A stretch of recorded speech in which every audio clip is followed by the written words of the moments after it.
Hola hermanos, ¿cómo están? Que Dios les bendiga, gusto de saludarles. Hermanos, damos gracias a Dios que nos da la oportunidad de seguir estudiando su palabra. Estamos ya en terreno difícil, estamos en segunda de Tesalonicenses, capítulo 2. Yo creo que es uno de los capítulos más difíciles que nos ha tocado estudiar. Incluso hasta los eruditos, las personas estudiosas no han podido sacar una conclusión. Y como lo hemos dicho al principio de esta escritura, de este estudio, perdón, nosotros tampoco vamos a poder, nosotros somos solamente estudiantes de su palabra, pero nos vamos a guiar por ella y vamos a pensar. Es un estudio que nos va a hacer mucho pensar, nos va a hacer mucho preguntarnos cosas, aclarar cosas, pero como digo, la,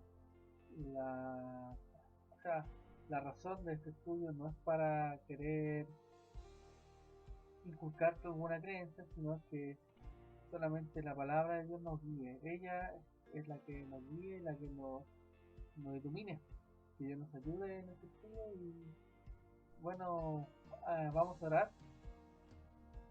Pero antes de orar, les quiero dar una explicación de por qué ando con este burrito. Sufrí un pequeño accidente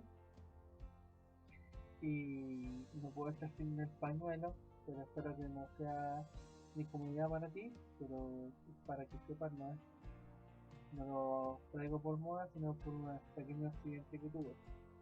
Así que vamos a orar para que se nos guíe en este estudio, que yo creo que va a ser uno de los más difíciles, el de hoy. Y que Dios nos ayude y nos guíe con su palabra, porque solamente la palabra, solo la escritura. Oremos. Padre, te damos gracias que nos da la oportunidad nuevamente de poder orar, de poder clamar. Otra vez más nos reunimos para estudiar tu palabra, Señor. Lo que ella dice no es lo que nosotros pensamos y queremos acomodar nuestros pensamientos con tu palabra. Y líbranos de eso, que nunca pase eso en nuestra vida, ¿no? Sino que tu palabra la que sea la que nos guíe a toda verdad y a toda justicia. Alumbrará nuestro camino, Señor. Te damos gracias, Padre, y que seas tú quien nos ilumine y quien nos acompañe en todo este estudio que queda, que yo creo que van a ser uno de los más difíciles que he tenido que afrontar como grupo, pero con tu ayuda lo vamos a lograr, Señor. En el nombre de Jesús te agradecemos. Amén. Bueno, hermano, vamos a hacer un pequeño repaso. Vamos a hacer un pequeño repaso en este versículo que estamos hablando del inicuo. Así es el título de este perímetro grande y lo estamos dividiendo en secciones. Son 6 secciones, si no me equivoco, las que son de este capítulo número 2, que es uno de los más complicados. Ya vimos uno y el que vimos, vamos a hacer un pequeño repaso. Vimos del capítulo 2, versículo 1 y 2 de segunda de Tesalonicenses. Lo que vimos la semana pasada es la advertencia a los creyentes sobre la venida del Señor. Y es básicamente para que los hermanos se afirmaran en la doctrina apostólica que habían recibido de parte de los apóstoles, de los misioneros, del apóstol Pablo y de los misioneros, de los colaboradores que estaban con Pablo, porque estaban llegando cartas a la iglesia a Tesalónica de que con la firma de ellos y o palabras de forma oral que supuestamente habían dicho Pablo, Silas y Timoteo, pero no habían sido ellos, sino que eran herejías que se estaban esparciendo como un virus en la congregación. Entonces los hermanos escribieron los primeros versículos, que lo voy a leer, para que ellos estuvieran firmes en la doctrina que habían recibido por los apóstoles, por lo que habían escrito ellos. Y dice así, miren, segunda de Tesalonicenses, capítulo 2, versículos del 1 al 2. Ahora, con respecto a la venida de nuestro Señor Jesucristo y nuestra reunión con Él, les rogamos, hermanos, que no sean movidos fácilmente de su modo de pensar, ni sean alarmados ni por espíritu, ni por palabra, ni por carta como si fuera nuestra, como que ya ha llegado el día del Señor. Entonces habían cartas y rumores que estaban diciendo que ya había llegado ese día. Recordemos el contexto de la iglesia de Tesalónica, que era una iglesia que era perseguida, políticamente, y también era una iglesia que estaba siendo atacada doctrinalmente. Entonces por eso el llamado y la preocupación de los hermanos a escribir estos versículos para que ellos estuvieran firmes en la doctrina apostólica. Ahora vamos a seguir con los versículos 3 al 5, que es lo que nos toca ver ahora y que nos va a hacer salir un mito de la cabeza. Que Dios nos ayude. Segunda de Tesalonicenses 2, del 3 al 5. Recuerden que tienen que tener su Biblia, porque en este estudio ocupamos harto la Biblia. Tenemos que ir viendo la Biblia, aunque son solamente son tres versículos, pero vamos a estar constantemente mirando y observando. Ese es el método de observación. Dice así, del 3 al 5 de segunda de Tesalonicenses. Dice: nadie os engañe en ninguna manera, porque no vendrá antes sin que venga la apostasía y se manifieste el hombre de pecado, el hijo de perdición, el cual se opone y se levanta contra todo lo que se llama Dios o es objeto de culto, tanto que se sienta en el templo de Dios como Dios, haciéndose pasar por Dios. ¿No os acordáis que cuando yo estaba todavía con vosotros os decía esto? Esto es lo que está diciendo el apóstol con los hermanos, que antes, como estaban rumores que el Señor ya había venido, que antes de que el Señor venga van a pasar señales potentes. En los estudios anteriores vimos que una de las señales también importantes que iba a pasar es que se iba a estar hablando de paz y seguridad. Pero ahora el apóstol Pablo con los hermanos nos llevan más profundo aún y nos van a decir que hay una gran señal. Y esa gran señal es que va a venir la apostasía con el hombre de pecado.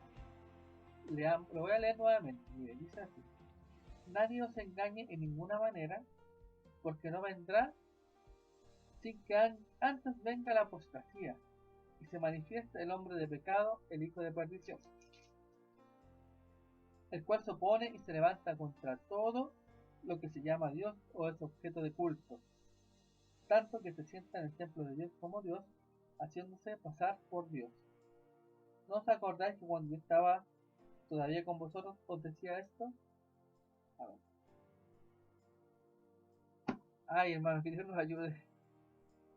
Miren, vamos a ver qué es lo que están diciendo nuestros hermanos. Nos vamos a ir poco a poco, paso a paso viendo. Dice: la gran señal es el título que tiene este versículo. La gran señal que antecede a la segunda venida de Cristo. ¿Y cuál es la gran señal? Que va a venir una apostasía, y con la apostasía de la mano va a venir el hijo de perdición, el inicuo, como lo hemos visto. Temas: 1. Advertencia a no ser engañados. A los hermanos se les advierte para que no sean engañados. 2. El Señor no vendrá aún sin que primero se pasen estas cosas. Ya lo habíamos visto: apostasía y el hijo de perdición. 3. Apostasía y aparición del hombre de pecado, que son las señales antes de que el Señor aparezca. Venga. 4. Que esta persona usurpará el trono. Vemos que en el versículo 4, pongamos nuestra mirada en el versículo 4, dice: el cual se opone y se levanta contra todo lo que se llama Dios o es objeto de culto. Vemos que este hombre va a tener una intervención religiosa. Va a intervenir religiosamente de una manera muy soberbia y de una manera muy agresiva. Preguntas: ¿qué es la apostasía? Pregunta número 2. ¿Qué es el hombre de pecado? ¿A qué se refiere cuando habla de hombre de pecado en la palabra? 3. ¿Es una estructura o una persona? 4. Todo lo que se llama Dios, objeto de culto. 5. El templo de que habla la palabra es literal, porque habla que se va a sentar en el trono de Dios. Miren, lo voy a leer mejor, el 4. el cual se opone y se levanta contra todo lo que se llama Dios o es objeto de culto, tanto que se centra en el templo de Dios, como Dios, haciéndose pasar por Dios. ¿Veis? Que se sienta en el templo de Dios. Bueno, pregunta número 1, la respondemos. ¿Qué es la apostasía? La apostasía no es una palabra que sea bíblica, sino que es una palabra que se ocupaba, que ocupaban mucho los griegos, cuando había una rebelión política, militar o religiosa. Bueno, y en este caso cuando hay un levantamiento hacia Dios, una oposición a Dios. Entonces la apostasía es una palabra griega que significa rebelión política, rebelión militar o religiosa, y en este caso, como estamos viendo en la Biblia, es una oposición a Dios. En Mateo 24, del 10 al 11, dice: en aquel tiempo muchos se apartarán de la fe, unos se traicionarán a otros y se odiarán, y surgirá un gran número de falsos profetas que engañarán a muchos. En 1 de Tito 4, 1 y 2 dice: el Espíritu dice claramente que en los últimos tiempos algunos abandonarán la fe, apostatarán, para seguir inspiraciones engañosas y doctrinas diabólicas. Tales enseñanzas provienen de embusteros hipócritas que tienen la conciencia encallecida. Entonces vemos como ya la palabra nos dice que en los últimos tiempos habrá una apostasía, ¿ya? Pero esta apostasía también ocurrió antes, ocurrió muchas veces en la historia de la iglesia. Y si vemos el Antiguo Testamento, muchos judíos se apartaron de la fe y se rebelaron contra el Señor. Es algo que pasaba constantemente y que pasó también. Que pasó y que sigue pasando. Todavía en este tiempo hay muchas personas que apostatan, se apartan de la fe y se rebelan contra el Señor. Pero la palabra dice de que esta apostasía que va a haber cuando haya mucha apostasía, cuando ya sea la señal, como la señal final, antes de que venga el Señor, va a venir una gran apostasía acompañada con el hijo de perdición, con el inicuo. Entonces ahí tenemos que estar atentos a eso. Ven, mire, esta última apostasía de la que habla la palabra, antes de que venga el Señor, vendrá con la manifestación del hijo de perdición, el inicuo, el hombre de pecado. El hombre de pecado. Número 2. En Marcos 13:22, bueno, habla de que, lo voy a leer primero, dice: porque surgirán falsos cristos y falsos profetas que harán señales y milagros para engañar, si es posible, aún a los elegidos. Entonces, como vemos, leemos de nuevo, que surgirán falsos cristos, y hablan plural, falsos profetas. O sea, lo que está diciendo el Señor de que en estos tiempos surgirán muchos falsos cristos y muchos falsos profetas, muchos anticristos, eso se está hablando, muchos anticristos que a lo largo de la historia han pasado y que ahora mismo vemos como pasa, ¿no? Hay muchos falsos profetas y falsos cristos que engañan a la gente, aún a los elegidos. Entonces esa es un evento, es algo que pasa, que siempre ha pasado a lo largo de la historia. En Juan 2, primera de Juan 2:8 dice: queridos hijitos, esta es la hora final.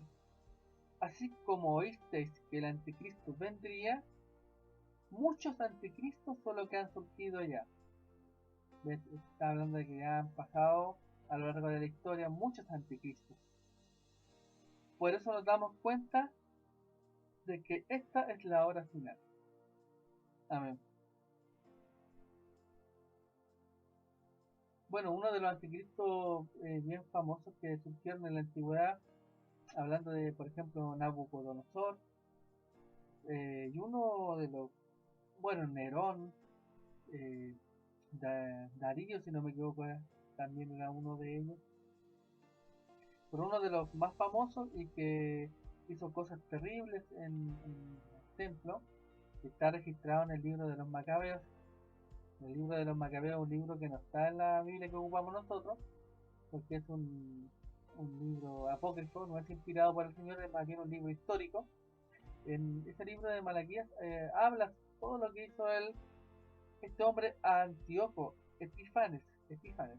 Este hombre llegó a tal las cosas malas que hizo en el templo de Dios, porque este hombre fue uno de los hombres que entró en el templo de Dios cuando el templo de Dios existía en Jerusalén, e hizo cosas abominables en el templo de Dios, tan así que él sacrificaba hasta cerdos en el altar de Dios. Entonces estas cosas ya, Epífanes era un hombre que hizo todas estas aberraciones en el templo de Dios,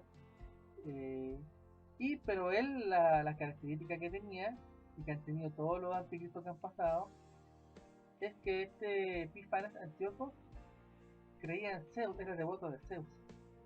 Entonces la palabra nos dice de que el anticristo de que va a venir ahora va a creer Dios. Entonces esta es una de las características. Los otros anticristos tenían todos sus dioses. Este anticristo que estamos esperando antes de la venida del Señor, está escrito que va a venir, que se va a manifestar. Este anticristo es un anticristo que se cree Dios. Los anteriores no, ellos creían en deidades que eran paganas. Bueno, hablando de este hombre de Antíoco que hizo muchas cosas malas, vamos a hablar ahora de palabras griegas. En el versículo 3,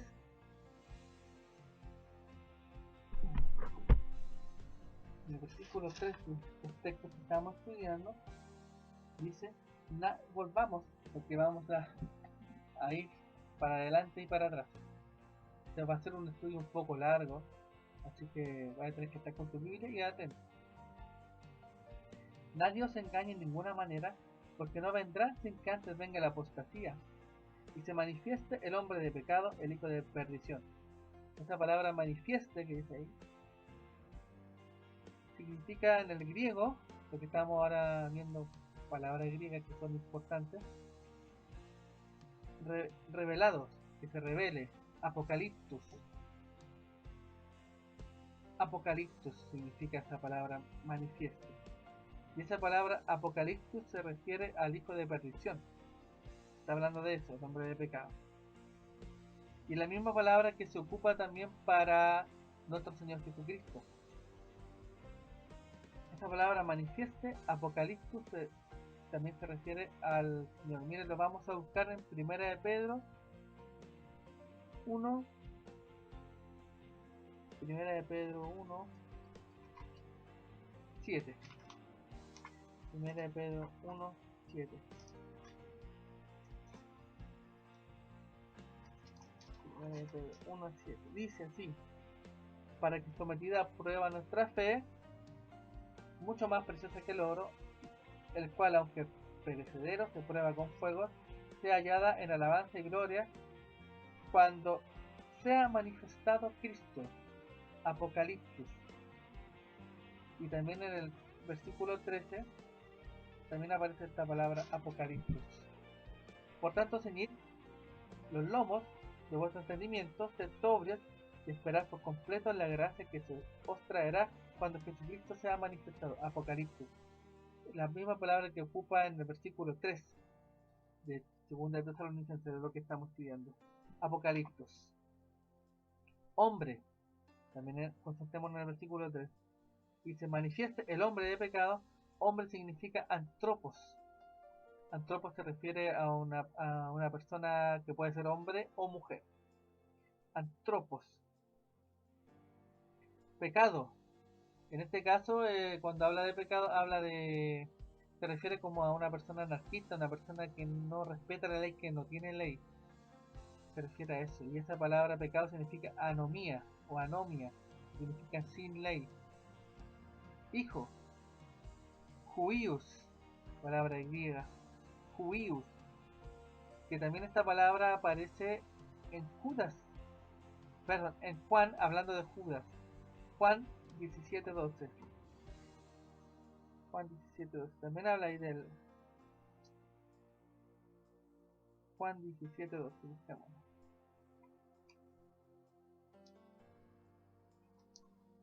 Juan 17:12. Cuando estaba con ellos en el mundo, yo los guardaba en tu nombre. A los que me diste yo los guardé, y ninguno de ellos se perdió, sino el hijo de perdición, para que la escritura se cumpliera. Esa palabra hijo se refiere a huios, que significa hijo en griego. Perdición. Perdición significa apoleías, que significa ruina, desperdicio. Eso significa esa palabra, el hijo de perdición, el hijo de la ruina, el hijo que va a hacer cosas terribles, la perdición, que se opone en el versículo 4, mira. Segunda de Tesalonicenses, versículo 4. El cual se opone. Esa palabra significa antikeimai, significa adversario, el que se opone. Y se levanta contra todo lo que se llama Dios. La palabra que se levanta, la palabra que se levanta significa Huperairomai. Esa palabra Huperairomai significa el que se levanta sobre, una persona arrogante, una persona soberbia, una persona que se levanta a sí misma. Entonces, esas son palabras claves. También dice, contra todo lo que se llama Dios o es objeto de culto. Culto significa en griego sebasma. Y sebasma significa objeto de culto. Aquí también viene una palabra importante y una palabra clave que va a ser para nuestro estudio, para la comprensión de estos versículos. La palabra templo. La palabra templo en griego significa naón. Y naón significa santuario, a eso se refiere. En Hechos 17:24, Hechos 17:24,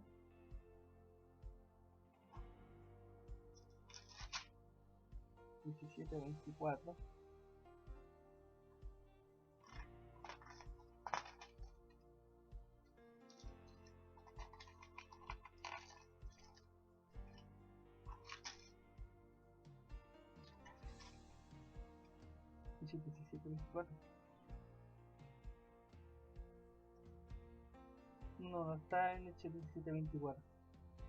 19:24 es. Perdón, me equivoco. Hechos 19:24. 19:24.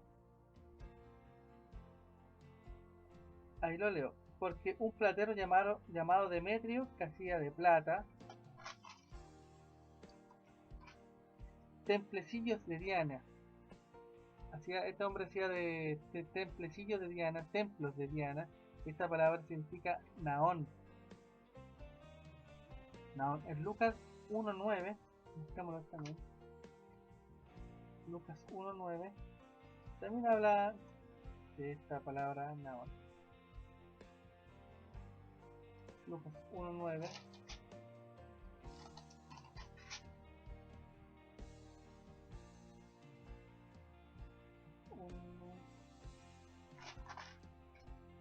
Dice, conforme a la costumbre del sacerdocio, le tocó en suerte ofrecer el incienso entrando en el santuario de Dios.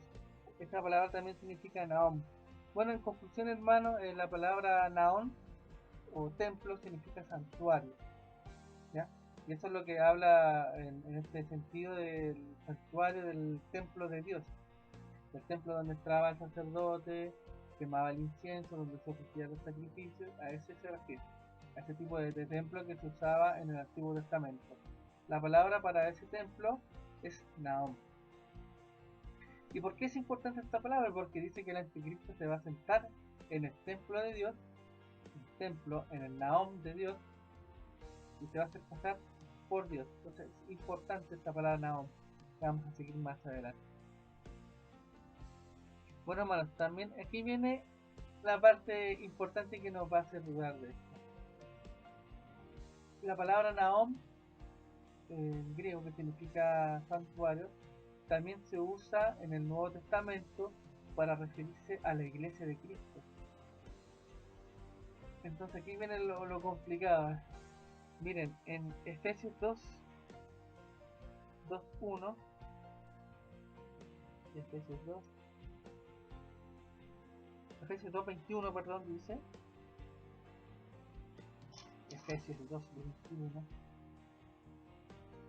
aquí en todo el edificio bien coordinado va creciendo para ser un templo santo en el Señor. Esa palabra templo, hablando de la iglesia de nosotros en el Nuevo Testamento, significa Nahom también. ¿Ven? Primera de Corintios 6:19. Primera de Corintios 6:19. Dice: ¿O ignoráis que vuestro cuerpo es el templo del Espíritu Santo, el cual está en vosotros, el cual tenéis de Dios y no sois vuestros? Esta palabra templo también significa Nahom. Entonces aquí ya vemos que entramos en un problema, porque la palabra Nahom se refería a la palabra templo donde se hacían los sacrificios, pero esta palabra Nahom también se usa para la iglesia de Cristo, para nosotros. Bueno, hermanos, sigamos. Pregunta, con lo que hemos visto ahora, que ya pues, es obvio que tenemos que hacernos preguntas. Es obvio porque dice que se sienta en el templo de Dios. Entonces la pregunta es, ¿el Hijo de Dios se sentará literalmente en el templo de Dios? ¿Habrá un tercer templo? Son preguntas que deberíamos hacernos con esta, porque esta palabra Nahom realmente nos dejó en jaque. Bueno, más, veamos las dificultades para creer esto, para creer que el templo va a ser literal como habla la palabra. Y como te digo, la idea no es que tú implantarte una forma de pensar, sino que sea la palabra la que nos guía toda la verdad y toda justicia. Como te lo dije anteriormente, estos son temas que ni siquiera los eruditos han podido decir con exactitud o con certeza que va a ser así o no, pero la palabra del Señor es la que nos guía. Dificultad número 1 para esto que estamos viendo. La palabra naos. Obviamente que es una dificultad, porque la palabra naos se ocupa para el templo físico, que ya no está, que ya no existe, y que digo esto porque hay personas que dicen que va a haber un tercer templo, y se dice eso, y hay personas que creen eso y que están esperando eso, pero ese templo realmente no existe, fue destruido. Y Naos se ocupa ahora para nosotros, para la iglesia de Cristo. Entonces ahí la primera dificultad que hay para decir o afirmar de que este templo va a ser literal. Dificultad número 2. Y aquí lo voy a hacer, aquí vamos a pensar un poquito. La palabra, si hubiera un libro en el Nuevo Testamento que hablara sobre el templo, de la construcción de un tercer templo, ¿cuál debería ser? Voy a dar unos segundos para que pienses en eso. Si hubiera un tercer templo, ¿cuál debería ser el libro adecuado para hablar del tercer templo? Bueno, yo de primero pensé, bueno, Hechos puede ser yo, porque se habla del templo de la hermosa, ¿cierto? Pero realmente el libro que debería hablar de esto es el libro de Hebreos, porque el libro de Hebreos fue escrito para la iglesia cristiana judía, ¿cierto? Para ellos fue escrito, pero cuando nosotros leemos el libro de Hebreos nos damos cuenta de que no habla de eso, sino que más bien habla de Cristo como el gran sumo sacerdote, de la línea de Melquisedec. Entonces, claro, Hebreos debería ser el libro indicado para referirse al templo o al tercer templo. Pero el libro de Hebreos se enfoca en el nuevo pacto de nuestro Señor Jesucristo, o sea, en el nuevo pacto que Él hizo a través de su muerte y resurrección. y consagrándose como el gran sacerdote, que es el sumo sacerdote de la línea de Melquisedec. Hebreos 7, vamos a ver unos versículos. Hebreos 7.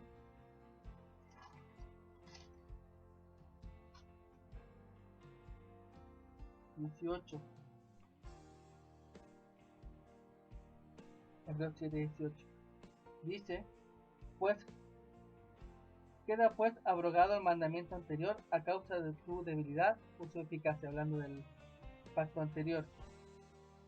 Pues nada perfeccionó la ley y de la instrucción de una mejor esperanza por la cual nos acercamos a Dios. Y esto no fue hecho sin juramento, porque los otros ciertamente sin juramento fueron hechos sacerdotes, por el juramento del que le dijo, juró el Señor y no se arrepentirá, tú eres sacerdote para siempre, según el orden de Melquisedec. Lo voy a leer hasta el 22. Por tanto Jesús es hecho fiador de un mejor pacto. Y los otros sacerdotes llegaron a ser muchos debido a que por la muerte no podían continuar. Pero aquí está hablando del sacerdocio eterno de nuestro Señor Jesucristo. También vemos en el 8:5, el mismo Hebreos 8:5 dice, los cuales sirven a lo que es figura y sombra de las cosas celestiales, como le advirtió Moisés cuando iba a erigir el tabernáculo, diciéndole, mira, haz estas cosas conforme al modelo que se te ha mostrado en el monte. Versículo 8. He aquí vienen días, dice el Señor, en que estableceré con la casa de Israel y la casa de Judá un nuevo pacto. ¿Ve? Este libro de Hebreos se refiere al nuevo pacto, al sacerdocio eterno de Melquisedec. No como el pacto que hice con sus padres, el día que los tomé de la mano para sacarlos de la tierra de Egipto. Porque ellos no permanecieron en mi pacto, y yo me desentendí de ellos, dice el Señor. Por lo cual, este es el pacto que haré con la casa de Israel. Después de aquellos días, dice el Señor, pondré mis leyes en la mente de ellos y sobre sus corazones las escribiré. Eso está hablando del nuevo pacto, de lo que el Señor ha hecho por nosotros. Y seré a ellos por Dios, y ellos me servirán por mi pueblo. Y ninguno de ellos enseñará a su prójimo, ni ninguno a su hermano diciendo, conoce al Señor, porque todos me conocerán, desde el menor hasta el mayor de ellos.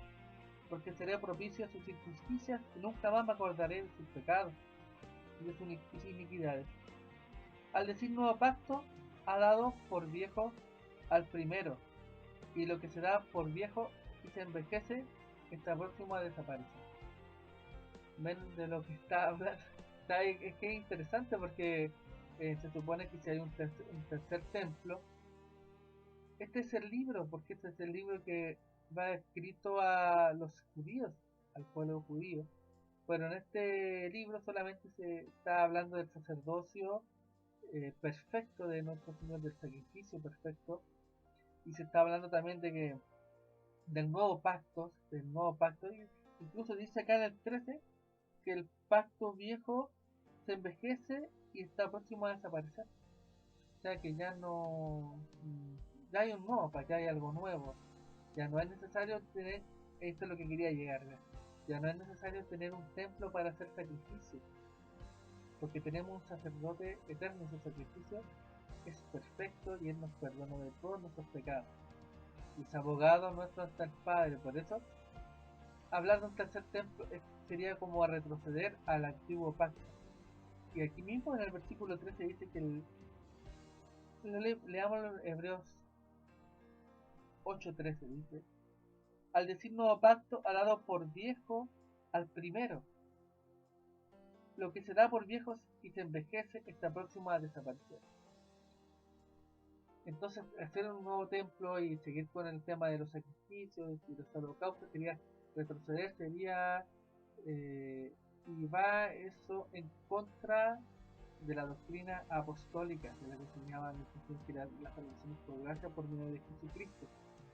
Entonces ven que es interesante estudiar las palabras griegas y estudiar acerca de meternos en su palabra, porque la palabra no se contradice en ningún momento.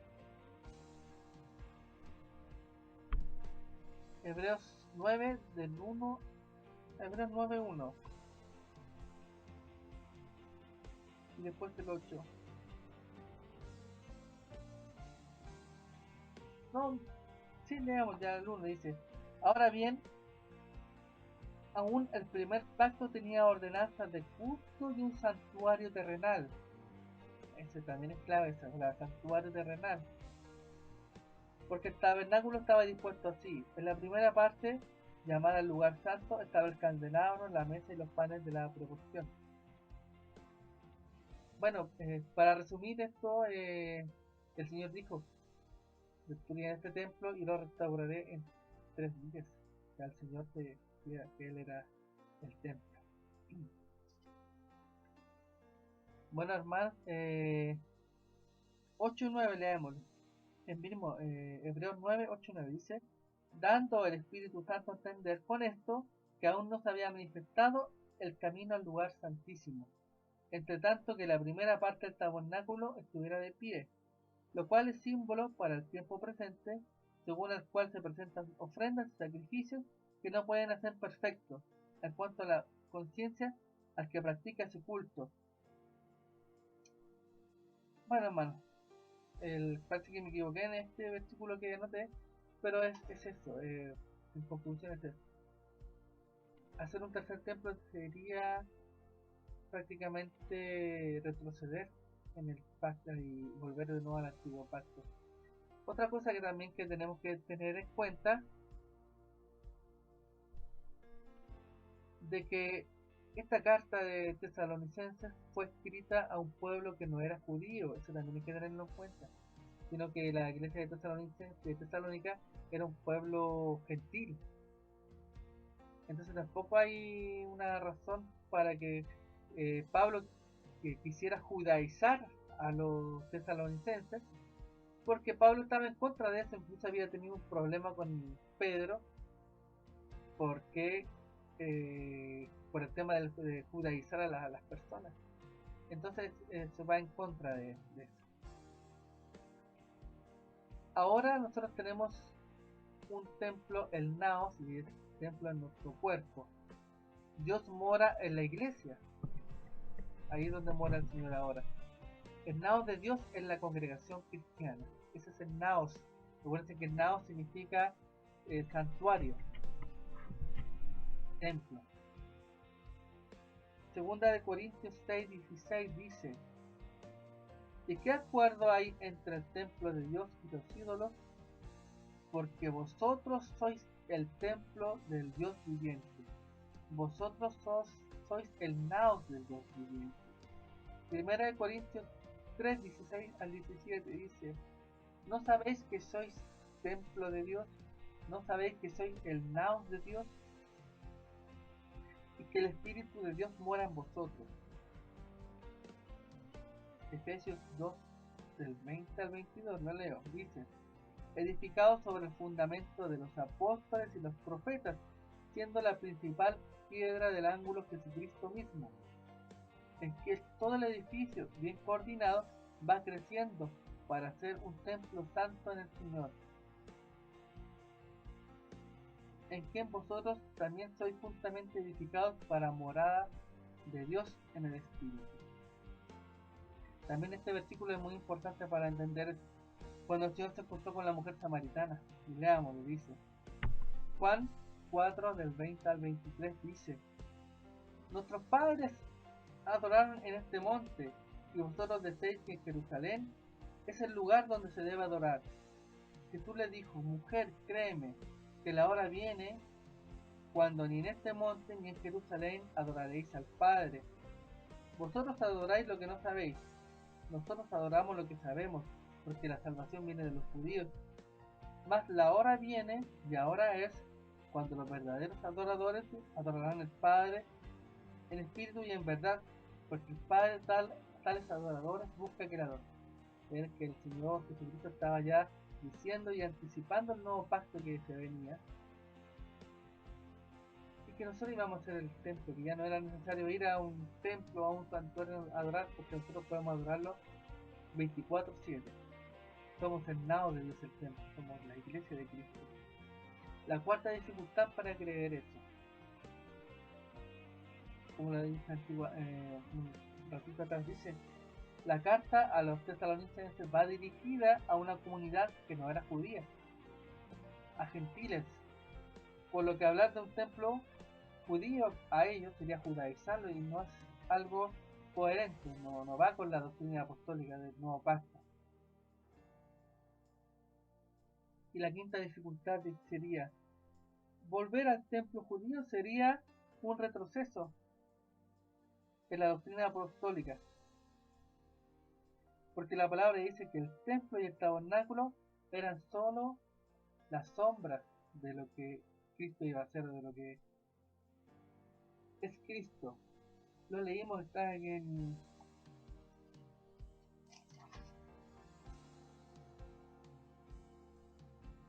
lo leímos en algún momento. Aquí está,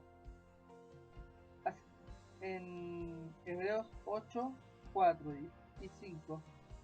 Así que si estuviese sobre la tierra, ni siquiera sería sacerdote, habiendo aún sacerdotes que presentan su ofrenda según la ley, los cuales sirven a lo que es figura y sombras de las cosas celestiales. Eso era solo una sombra de lo que iba a ser Cristo, todo lo que pasó en lo que se en el tiempo. Así que hermanos, fue una difícil lección. Hoy día, como te digo, no estamos aquí para querer inculcar alguna doctrina, sino estamos aquí para investigar y para meternos en la profundidad de las palabras del Señor.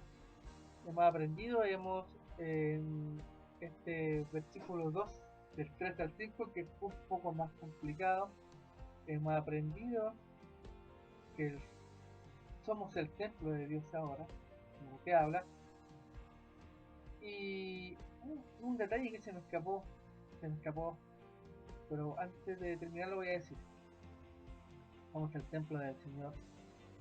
Hemos aprendido que es su palabra la que nos guía, que no es lo que nosotros pensamos ni lo que nosotros queremos, nuestro pensamiento queremos acomodarlo en la escritura, sino de lo que la escritura dice. Aprendemos del antiguo pacto y del pacto nuevo. Hemos aprendido que hay que escudriñar y pensar realmente. La palabra misma nos da para pensar y siempre tenemos que estudiar pensando en que la palabra no se contradice nunca. Entonces tenemos que empezar a investigar, y lo que estamos haciendo de meternos en las palabras griegas nos ayuda mucho para poder seguir con el estudio. La palabra fue escrita en griego, entonces muchas palabras se ocupan en griego y eso nos ayuda para poder entender, nos dan más luz para eso. El detalle que se me escapó es que dice que el hombre este de pecado, el soberbio, el inicuo, va a entrar al templo de Dios y se va a sentar en el templo de Dios. Y una de las cosas también, que también es un tema que, como lo iba a decir anteriormente, que en el templo de Dios, en el antiguo, no había sillas ni bancas, sino que todo se hacía de pie. Eso también es un detalle que tenemos que tener presente. Bueno, hermanos, ya hubo un estudio bastante largo, nos salió un mito de la cabeza, pero hemos aprendido y toda la gloria sea para el Señor. Como te digo, ya vamos en el capítulo 2, yo creo que va a ser el más largo con el capítulo 3, y que Dios nos ayude para poder seguir y seguir usándonos en su palabra.